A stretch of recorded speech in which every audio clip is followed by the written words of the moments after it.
Pastor Lita Mpwapwa Online TV, Injili inatangazwa.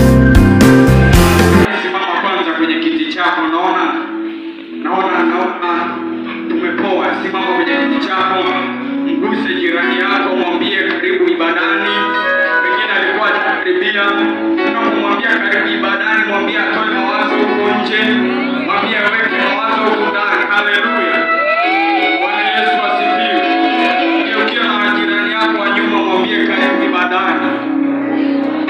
Amina. Zeka. Bwana Yesu asifiwe. Jina la Bwana libarikiwe. Bwana Yesu asifiwe sana. Wangapi hatufahamiani? Amina. Kwa majina yangu ninaitwa Abdieli Samueli. Ni mtumishi wa Mungu. Ni mwaka wa kwanza aliyeokoka kutoka Singida. Bwana Yesu asifiwe sana. Amina.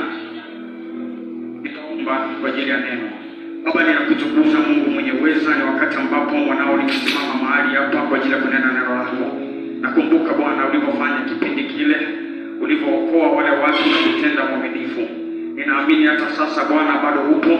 Wewe ni Mungu ambaye unaishi siku zote za maisha yetu. Nami ninalibariki neno hili mwaminifu, likazae matunda ndani ya kila mmoja atakayelisikia. Aliyepo hapa ndani, nje, Bwana neema yako ninaachilia nguvu yako ikapita na kumgusa kila mmoja kwa ajili ya utukufu wa jina la Bwana.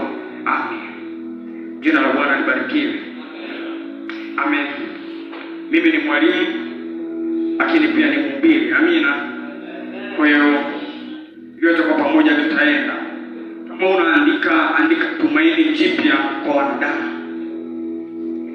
Tumaini jipya kwa wanadamu. Unajua kwenye maisha yapo matumaini mengi ambayo wanadamu waga tunatumainia. Kuna watu ambao wanatumainia fedha. Ndio maana mtu anapokuwa ameajiriwa, wengi hawaachi ajira kwa sababu anatumainia mwishoni kuna pension. Bwana Yesu asifiwe sana. Kama pasingekuwa na pension, kuna watu wasingekubali kuajiriwa. Wangekataa. Wangeona pesa ambao wanaipata wanaweza wakaitunza. Bwana Yesu asifiwe sana. Kwa tunazungumzia tumaini jipya kwa wanadamu. Yapo matumaini mengi ambayo wanadamu wanayatumainia.